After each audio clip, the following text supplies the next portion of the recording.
Hello and welcome. I'm Devin C. Larson, back with another video to help you improve at voiceover, specifically narrating audiobooks. In my last video, I talked about different places that you can go to find audiobook work. In case you haven't seen it, go check it out. Link will be in the description below. This time around, I wanted to discuss a different, more technical aspect of the process, how to edit your audiobook so that it complies with ACX standards. I'll also touch on some tips for recording that should help streamline the whole process for you a bit. This will be a bit of a longer one, so just bear that in mind.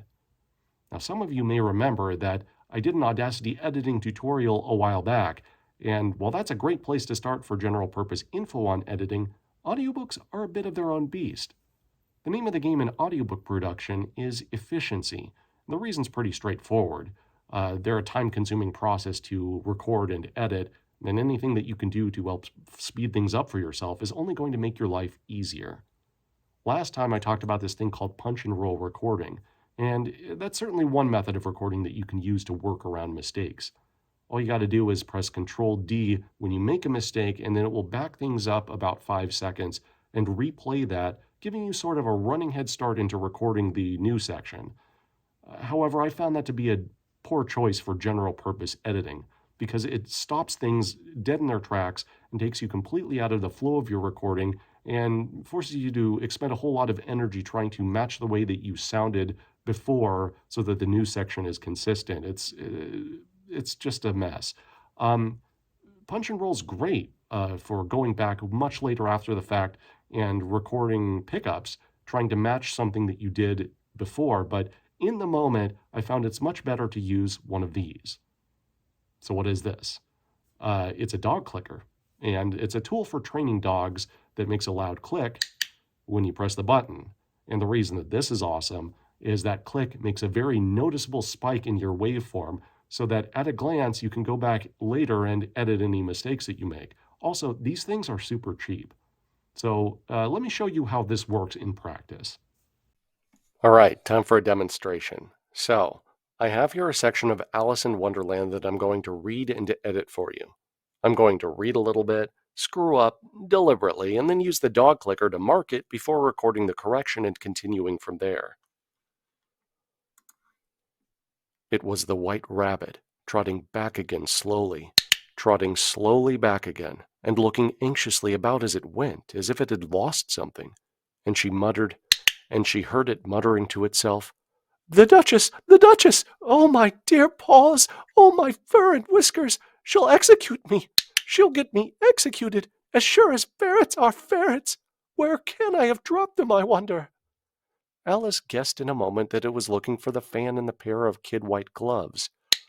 Alice guessed in a moment that it was looking for the fan and the pair of white kid gloves, and she very good-naturedly began hunting about for them, but they were nowhere to be seen.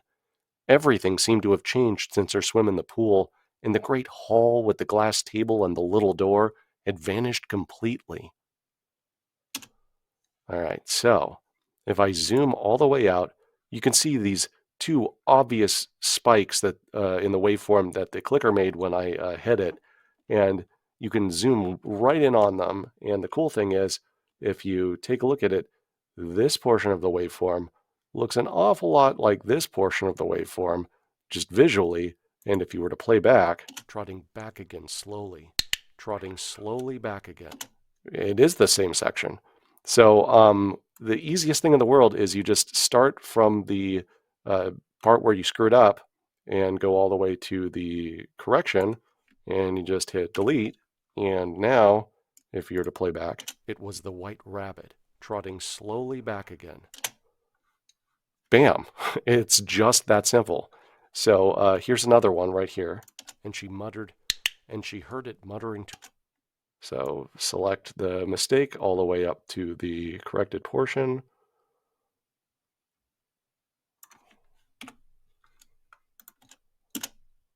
And looking anxiously about as it went, as if it had lost something. And she heard it muttering to itself. It's the easiest thing in the world. It's so cool. So obviously the advantage here is I'm still in the moment recording when I make my correction to the part that I screwed up. It has like a huge advantage over punch and roll because If you were doing this as punch and roll, you'd make the mistake, you'd stop everything, take you completely out of your flow, and then you'd waste all this effort trying to get this running start into the new portion and trying to match the way that you were reading before the previous part. And you don't have to worry about any of this way, because you're still in the moment when you record the correction, and it just makes everything go faster and saves you so much time. I recommend that you record your entire audiobook this way. Record all of it first, using this method to record any corrections that you need to, then later go back through and edit it all. If you need to, you can use punch and roll in a limited fashion later in case you need pickups, but by and large, most of the corrections you can do this way in the moment, and then you save yourself so much time because you don't have to match the way that you sounded. She'll execute me. She'll get me executed.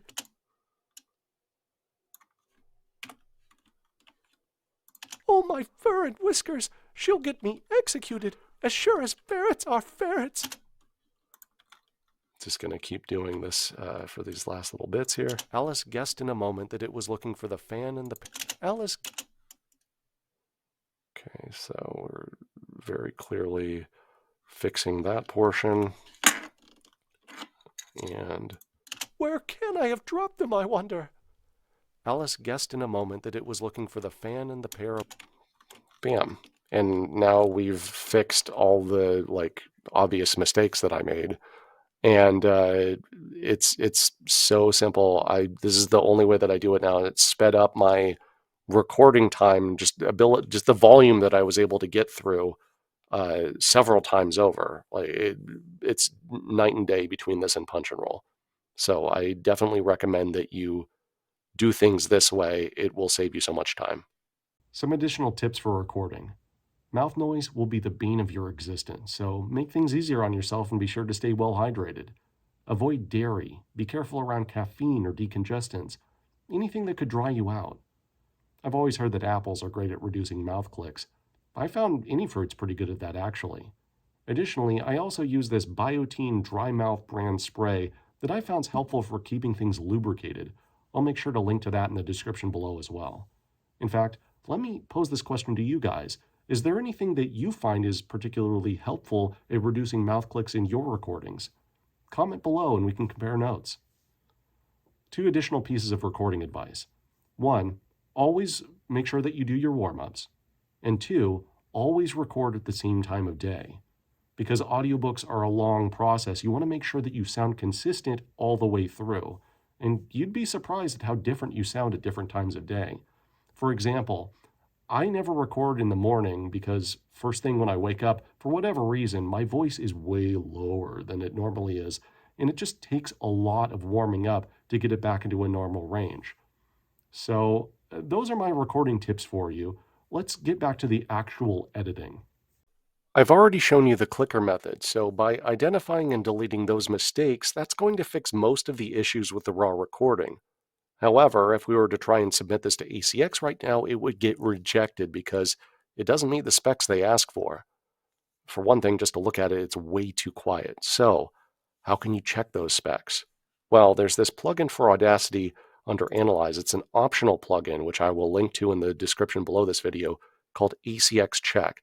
So what ACX Check does is it processes a selection, which we made just now, and it analyzes it to tell you if the selection that you picked meets ACX requirements based on 3 different criteria. So first, we've got peak level. That's the loudest that your waveform gets. And right now, it's way too quiet. It's negative 9.55. It needs to be more in the neighborhood of negative 3 decibels. That's as loud as ACX wants it, but right now, too quiet. RMS level, that's your average loudness. It's the thing that's the most confusing, at least I found when you're first starting out. But ACX is looking for an average RMS level somewhere between negative 23 and negative 18. Right now, it's obviously negative 31.47, way too quiet. And then the third criteria that it's looking for is a quiet noise floor, which is these silences where you're not speaking, the background room tone that needs to be at least -60 or quieter. So of these three, because I record in a quiet environment, that's actually already a pass. But for the rest of it, we got to get it louder. So the first thing that I do in this circumstance is I want to adjust the RMS level. I want to normalize it and make it louder. So what I used to do is there's an optional plugin. I talked about this on the last Audacity editing video called RMS Normalize. Now, as soon as I posted that video, I learned that at some point Audacity integrated the RMS Normalize function under this thing called loudness normalization. So you don't even need RMS Normalize anymore. Just go with loudness normalization. It's already in your program as one of the basic effects. Click on it, and it's going to apply this normalization to whatever your selection is. It will normalize the RMS level to whatever you put in here. So I picked -20 because it's in between -23 and -18. Go ahead and hit apply, and it changes the entire waveform. So you can see everything got louder, including the peaks, which are now spiking. That's what these red marks here are indicating. Those got way too loud. So if we run ACX check again, now we can see our average loudness is -20. So that's a pass. In the process of making everything louder, it raised our noise floor, but it's still a pass because it's under -60. Now our peak level, way too loud. It can't be any higher than -3 decibels. We're at 1.92 decibels. No, not going to work. So what do we do about that? Well, there's this other effect called limiter. And what limiter does is you pick a value, and it is going to pull anything above that value down under that level. So what I've set it to here is limit to -3 decibels.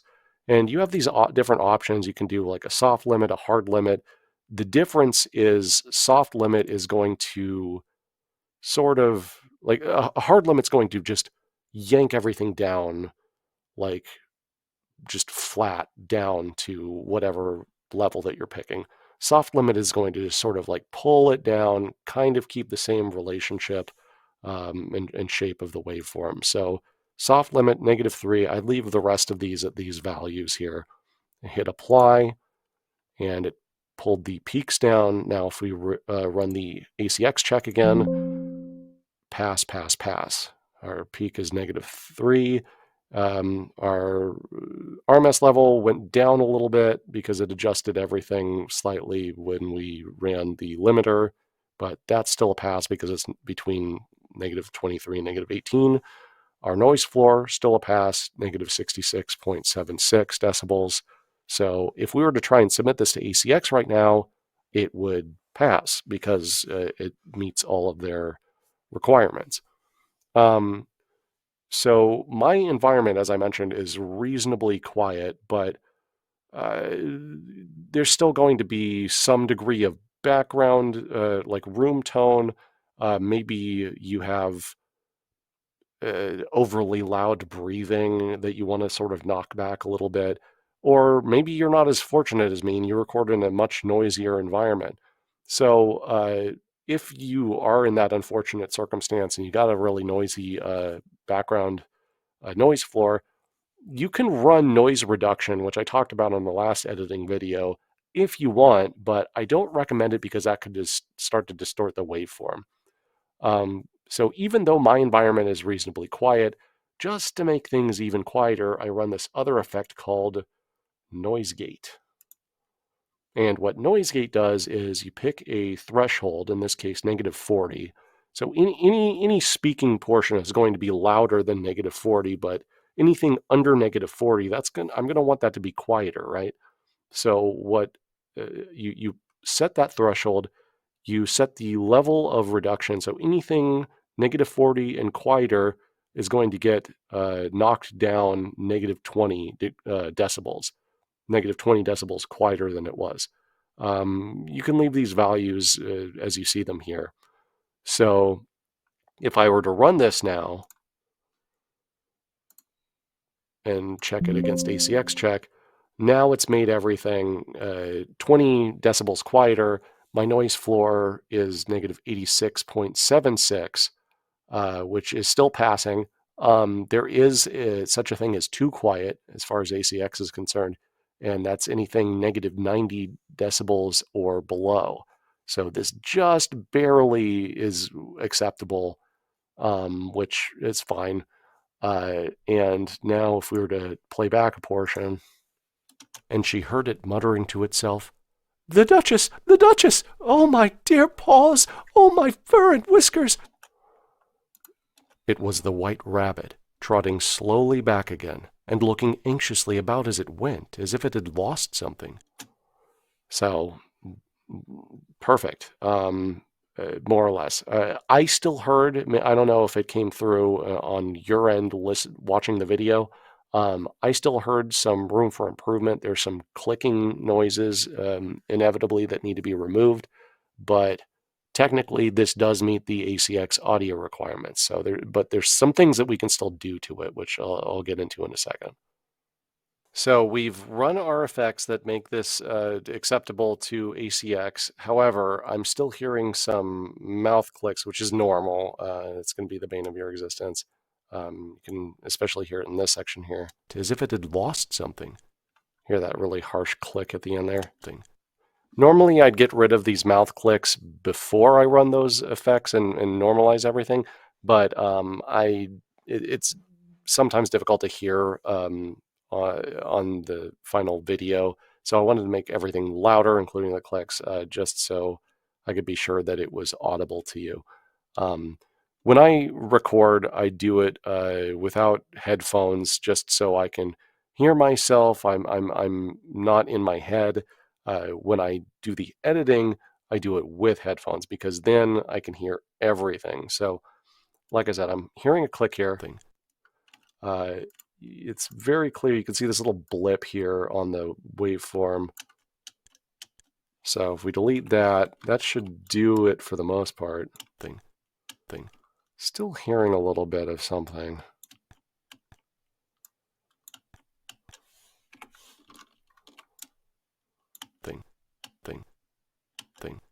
There you go.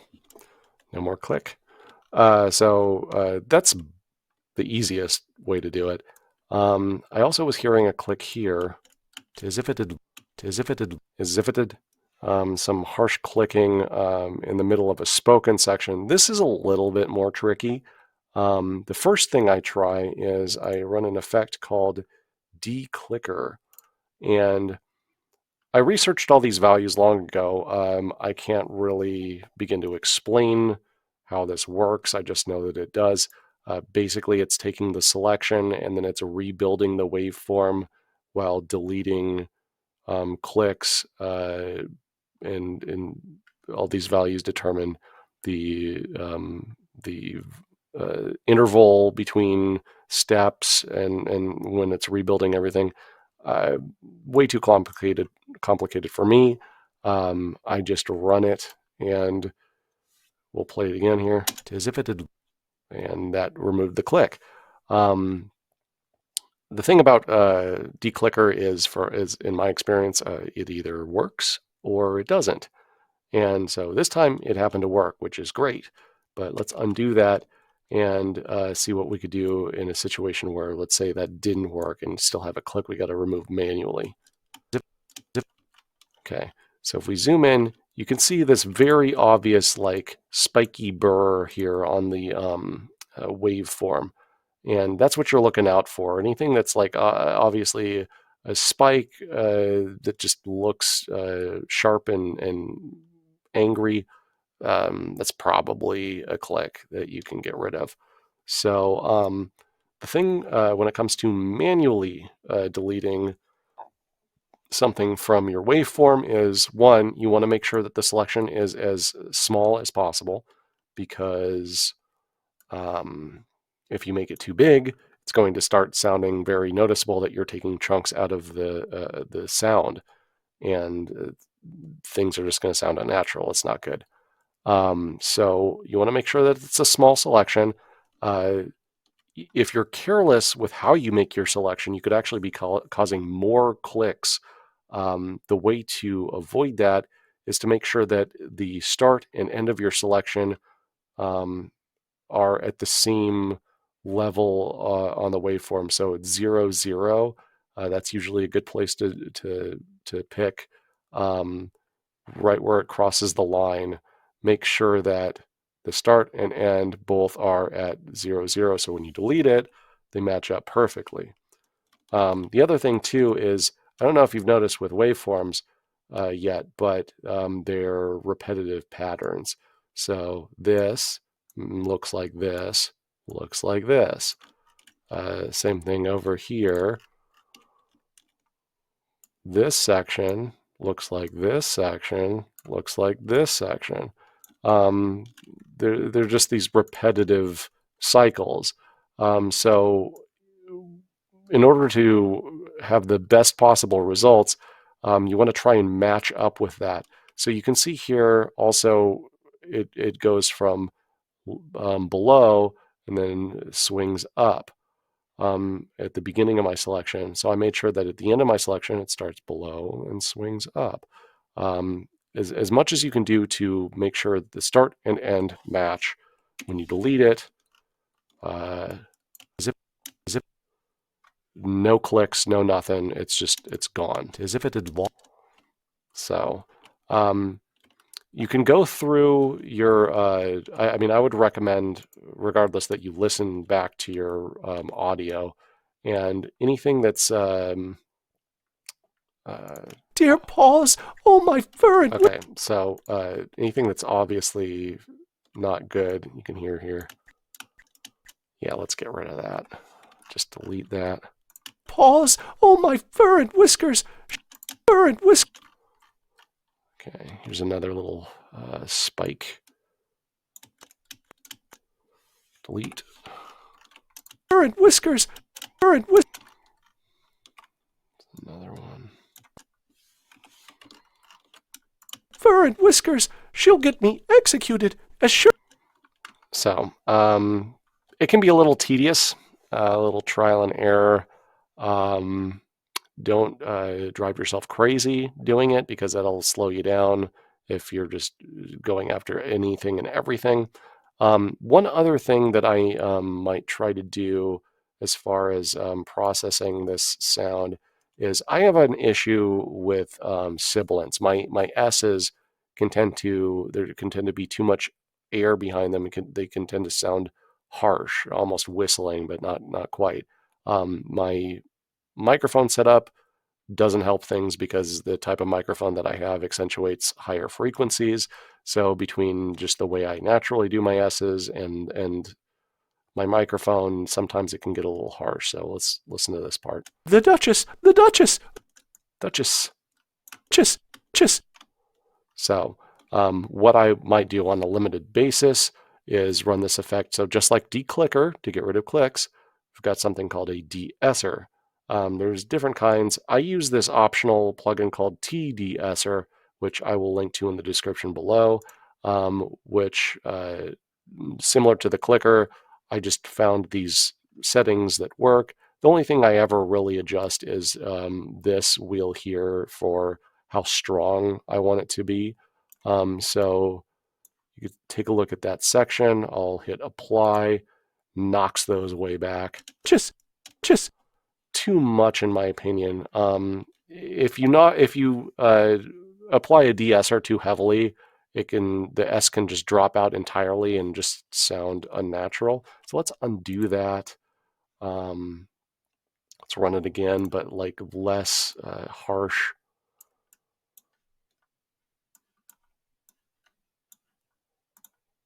Just much better. The Duchess. Oh. Still there, still sounds natural, but it's not just, it didn't completely drop away. So that's a de-esser. I will use that. I wouldn't apply that over the entire thing unilaterally, because you might need to adjust it on a case-by-case basis depending on how sharp your S is. Another thing that I might do is, if I have just like a really loud breath, or let's say that I don't like the length of the interval between my speaking parts here. Went as if it had lost something, and she heard it muttering to itself, "The Duchess." Okay, so how long is this? 5.4, that's fine. As if it had lost something, and she heard it muttering to itself, "I've dropped them, I wonder." Alice guessed in a moment that... Okay, so that seems a tad long. It's almost a second. Let's say that we want to shorten that. I have this separate file that I keep with different levels of room tone, just quiet background noise. And it's as simple as copying one of those and pasting it in here to make the gap shorter. Where can I have dropped them, I wonder? Alice guessed in a moment that it was looking for the fan and the pair of white kid gloves. Nowhere to be seen. Everything seemed to have changed.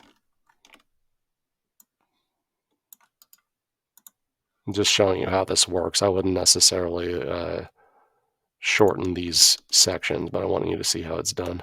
Be seen. Everything seemed to have changed since her... Yeah, so it's just as simple as that. One other thing in that similar vein, the beginning and ending of tracks. You want to make sure that there's a consistent length of time between when the track starts and when you start speaking. So the easiest way to do that is bring the start of the audio right up to where you start speaking. It was the White Rabbit. Okay, and then from my room tone file, let's take a second and put that in front, and then merge those, bring that to the beginning. Now at the beginning of my track, there's a second. It was the White Rabbit. And then I start talking. It was the White Rabbit. Same thing at the end. Right now there's something in the neighborhood of almost 1.2 seconds of silence.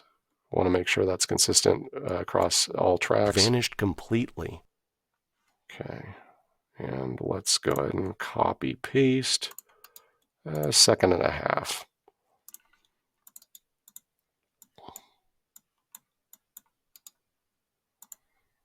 Vanished completely. Vanished. Boom. Okay, so that's pretty much all I would do to the audio. We already made sure that it passes ACX check. The spacing, the start and end is consistent, which is good. So the only thing that's left is to export our track. There is one requirement when it comes to audio for ACX to accept it. And your quality level may default to standard. What I do is I make sure I bump it up to insane, because ACX requires 192 kps bit rate. And even though, like Extreme, for instance, 220 to 260, it should well exceed that 192. Nuh-uh. Insane. That's the only one that I've done that's consistently been that high quality that ACX just accepts it. So make sure you've got it at 44,100 hertz. Everything else is good. And just call it test. Yes, and there we go. So there are several other requirements relating to chapter naming and credits that ACX has. I'll go into those in another video. This time around, I just wanted to cover some technical aspects of editing or recording. So those are my basic tips for recording and editing audio that adheres to ACX submission standards. Like I said in the beginning, the main thing to strive for is speed. You'll get faster through practice and experimentation. The important thing is to find whatever method works best for you and refine it. Now, I know we covered a lot. Hopefully you find it helpful when it comes time to record an audiobook yourself. There's a lot more to talk about when it comes to the process of planning and recording an audiobook, tips on scheduling, questions you can ask the author, etc. We'll talk about all of that on the next video. For now, thanks for watching. Please like the video, share, subscribe. It's all appreciated. And comment. Remember, if you have any tips on dealing with mouth clicks, post them below. I would genuinely like to hear about it. Until next time.